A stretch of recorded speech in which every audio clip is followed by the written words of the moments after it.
പെരുവാരം മഹാദേവ സമിതി മഹാദേവ കലാക്ഷേത്രയിൽ പഠനം പൂർത്തിയാക്കിയ പഠിതാക്കളുടെ സോപാന അരങ്ങേറ്റം പെരുവാര ക്ഷേത്രസന്നിധിയിൽ നടന്നു.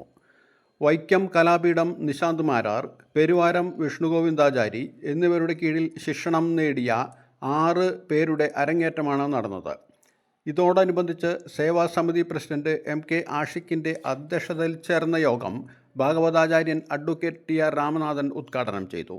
KB Vimalkumar, G Rajeesh, KS Radhakrishnan, Cheranalloor Sankarankuttan Marar, PA Pengan, Jalaja Raveendran, TR Mahesh തുടങ്ങിയവർ സംസാരിച്ചു. ശിവകരം ശാന്തം ശിവാത്മാനം ശിവോത്തമം ശിവമാർഗപ്രണീതാരം പ്രണതോസ്മി സദാശിവം. ഓം തത്പുരുഷായ വിദ്മഹേ മഹാദേവായ ധീമഹി തന്നോ രുദ്ര പ്രചോദയാത്. നമഃ ശിവായ, നമഃ ശിവായ, നമഃ ശിവായ. വളരെയേറെ ഓർക്കേണ്ടതായിട്ടുള്ള ചേരാനെല്ലൂർ ശങ്കരൻകുട്ടിമാരാർ എൻ്റെ നല്ല ചെറുപ്രായത്തില് ഇവിടെ ഈ ക്ഷേത്രത്തിൽ ഉത്സവം നടക്കുമ്പോൾ വീഴ്ചകൾ സംഭവിക്കുന്ന സന്ദർഭത്തിൽ ചേന്നാകല ഉണ്ണിയെ സഹായിക്കാൻ അനുഗ്രഹം ചെയ്തു വന്ന അദ്ദേഹം ഇന്ന് ലോകപ്രസിദ്ധനായിട്ടുള്ള ഒരു കലാകാരനാണ്. തൃശ്ശൂർ പൂരവുമായിട്ടും ബന്ധപ്പെട്ട് അദ്ദേഹത്തിന് പ്രമാണം ഇതെല്ലാം തന്നെയുള്ള വ്യക്തിത്വം, കലാപീഠത്തിൽ നിന്ന് വന്ന മഹത് വ്യക്തികൾ. ഞാൻ ഏറ്റവും കൂടുതൽ ഈ സന്ദർഭത്തെ ആസ്വദിക്കുന്നത് പണ്ട് കലാമണ്ഡലം കൃഷ്ണൻകുട്ടി പൊതുവാളും അപ്പുകുട്ടി പൊതുവാളും മറ്റും ചെണ്ട വായിച്ചും മദ്ദളം വായിച്ചും അതിലൂടെ കടന്നു കയറി പോകുന്ന രംഗങ്ങൾ ചെറുപ്പകാലത്ത് ആസ്വദിക്കാൻ കഴിഞ്ഞിട്ടുണ്ട്. അതുപോലെയുള്ള കടന്നുകയറ്റം കൊട്ടിക്കൊട്ടി കയറുക എന്ന് പറയുന്ന രീതിയിലേക്ക് നമ്മൾ വരുമ്പോൾ അവിടെ സോപാനമായി. ഭഗവാന്റെ തിരുസന്നിധിയിൽ നമ്മൾ വരുമ്പോൾ ഇവിടെ എല്ലാ തരത്തിലും ഹിന്ദു അല്ലെങ്കിൽ സനാതന സംസ്കാരത്തെ ഇടിച്ചു താഴ്ത്താൻ ശ്രമിച്ചുകൊണ്ട് സനാതനം എന്ന് പറയുന്ന വാക്കിന്റെ അർത്ഥതലം പോലും ഗ്രഹിക്കാൻ കഴിയില്ലാത്ത കൂട്ടർ വളരെ എല്ലാ തരത്തിലും മോശമായിട്ട് സംസാരിക്കുന്ന കാലഘട്ടത്തിലൂടെ സോപാനം അതിപ്രസക്തമാണ്. താഴത്തെ തട്ടിൽ നിന്ന് കയറി കയറി കയറി അത്യുന്നതമായിട്ടുള്ള അവസ്ഥയിലേക്ക് നാം കയറിയിരിക്കുന്ന സോപാനത്തിന്റെ പ്രത്യേകതയാണ് സോപാന സംഗീതത്തിന്റെയും. അഷ്ടമണിയിലൂടെയും കഥകളിയിൽ തന്നെ സോപാന സംഗീതത്തിന് പ്രാധാന്യം വരാനും മേളപ്രദമുള്ള കാര്യങ്ങളെല്ലാം തന്നെ സമന്വയം സമഞ്ജസമായിട്ട് സമ്മേളിപ്പിച്ച് അതിസുന്ദരമായിട്ടുള്ള സംഗീതം ഈ സോപാന സംഗീതം തന്നെ കൈകാര്യം ചെയ്തുകൊണ്ട് വളർന്നു വന്ന ഈ കഥകളി സംഗീതം തന്നെ കർണാടക സംഗീതത്തിന്റെ പ്രാധാന്യം പിന്നാലെ കടത്തിക്കൊണ്ടു പോകുന്നതാണ്. അവിടെയെല്ലാം ഈ സോപാനം എന്ന് പറയുന്ന ഭഗവാന്റെ പെരുവാരത്തപ്പന്റെ ശ്രീകോവിലിന്റെ അകത്തേക്ക് കയറണമെങ്കിൽ സോപാനപ്പടികൾ പടിപടിയായിട്ട് കിടക്കണം. ഇത് ഒരു പ്രത്യേക ആവിഷ്കരണമാണ്. നമ്മൾ ഹിന്ദുക്കൾ ഇങ്ങനെ കടന്നു കയറി അങ്ങേയറ്റത്തൊരവസ്ഥയിൽ എത്തുമ്പോൾ മാത്രമേ സനാതനം എന്ന് പറയുന്ന അവസ്ഥ നമുക്ക് മനസ്സിലാക്കാൻ കഴിയൂ.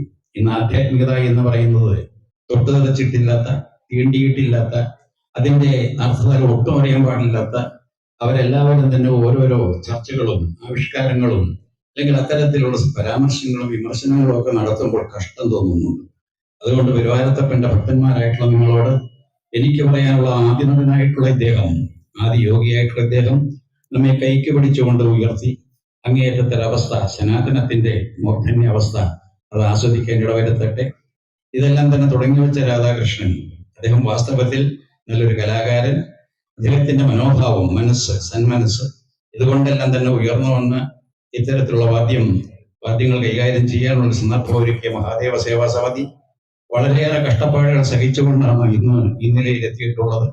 അവർക്കും അതിന്റെ അംഗങ്ങൾക്കും എല്ലാവർക്കും അനുമോദനങ്ങൾ.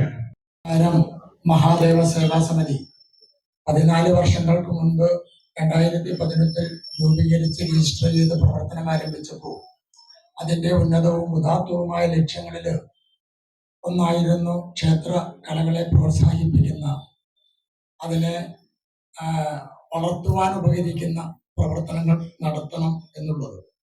ഏതാണ്ട് 10 വർഷം കഴിഞ്ഞാണ് ഇതിന്റെ പ്രാരംഭ ദശയിലെ സ്വാഭാവികമായിട്ടുള്ള ബാലാരിഷ്ടതകളൊക്കെ മാറി ഒരു പ്രവർത്തന സജ്ജമായ രീതിയിലേക്ക് സേവാസമിതി വളർന്നതിന് ശേഷം ശ്രീ രാധാകൃഷ്ണൻ സേവാസമിതിയുടെ പ്രസിഡന്റ് ആയിരിക്കുമ്പോഴാണ് ആദ്യമായി ചെണ്ട ക്ലാസ് ആരംഭിക്കുന്നത്. അതിന്റെ ആദ്യ ബാച്ച് 2 വർഷം മുമ്പ് ഇവിടെ അരങ്ങേറുകയും ഉണ്ടായി. ഇപ്പോൾ അത് കുറച്ചും കൂടി വിപുലീകരിച്ചുകൊണ്ട് ചെണ്ടമേളം മാത്രമല്ല, സോപാന ഗീതവും അതോടൊപ്പം വയലിൻ ക്ലാസ് ഏറ്റവും ഈ ക്ഷേത്ര കലകളിലാണെങ്കിലും ഉപകരണ സംഗീതങ്ങളായാലും ഏറ്റവും പ്രയാസമേറിയ, പക്ഷേ 2-3 വർഷം അഭ്യാസം നടത്തിയെങ്കിൽ മാത്രമേ അത് അരങ്ങേറ്റത്തിന് പോലും വിദ്യാർത്ഥികൾ തയ്യാറാക്കാൻ കഴിയൂ എന്നുള്ള വയലിൻ ക്ലാസ് ഇപ്പോൾ ആരംഭിച്ചിട്ടുണ്ട്. പെരുവാരം പടിഞ്ഞാറനല്ല, പെരുവാരത്തിന്റെ പേരും പ്രശസ്തിയും പെരുമയും ഗരിമയും കാത്തു സൂക്ഷിച്ചുകൊണ്ട് മഹാദേവ സേവാ സമിതി മഹാദേവ കലാക്ഷേത്ര അതിന്റെ പ്രയാണം മുന്നോട്ട് കൊണ്ടുപോവുകയാണ്.